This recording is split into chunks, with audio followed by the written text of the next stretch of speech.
तुम्ही पण प्राणीप्रेमी आहात का? अहो मग एखादं भुवू पाळा, एखादी मनीमाऊ पाळा. का तुमच्या कष्टाचा पैसा त्या मार्केट मधल्या बुल आणि बेअरच्या कष्टात घालताय? अहो त्याला समतासोबत वाढवा ना.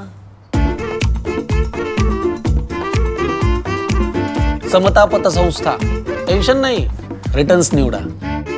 गोदावरी नदी पात्रातील अवैध वाळू उपसा रोखण्यासाठी कोपरगाव तालुका पोलिसांनी गुरुवारी 25 जून रोजी मोठी कारवाई करत वाळू माफियांना जबर दणका दिला. देरडे, चांदवड आणि वेळापूर परिसरात टाकलेल्या छाप्यात एक डंपर आणि 2 ट्रॅक्टर ट्रॉलींसह 18,40,000 रुपयांचा मुद्देमाल जप्त करण्यात आला असून 5 जणांविरोधात गुन्हा दाखल करण्यात आला आहे. पोलीस निरीक्षक संभाजी गायकवाड यांना मिळालेल्या गुप्त माहितीनुसार गोदावरी नदी पात्रातून मोठ्या प्रमाणात अवैधरित्या वाळू उपसा करून तिची वाहतूक सुरू असल्याचे समोर आले होते. माहितीची खातरजमा होताच पोलिसांच्या विशेष पथकाने घटनास्थळी धडक देत कारवाई केली.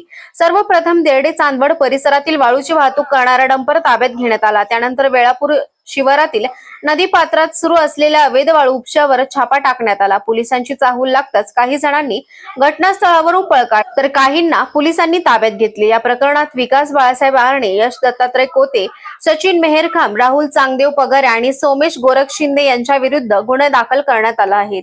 काही आरोपी अद्याप फरार असून त्यांचा शोध सुरू आहे. कारवाई दरम्यान जप्त करण्यात आलेल्या वाहनांची एकूण किंमत 18,40,000 रुपये असल्याचे पोलिसांनी सांगितले. या प्रकरणी भारतीय न्यायसंहिता BNS तसेच पर्यावरण संरक्षण अधिनियमांतर्गत गुन्हे दाखल करण्यात आले असून पुढील तपास सुरू आहे.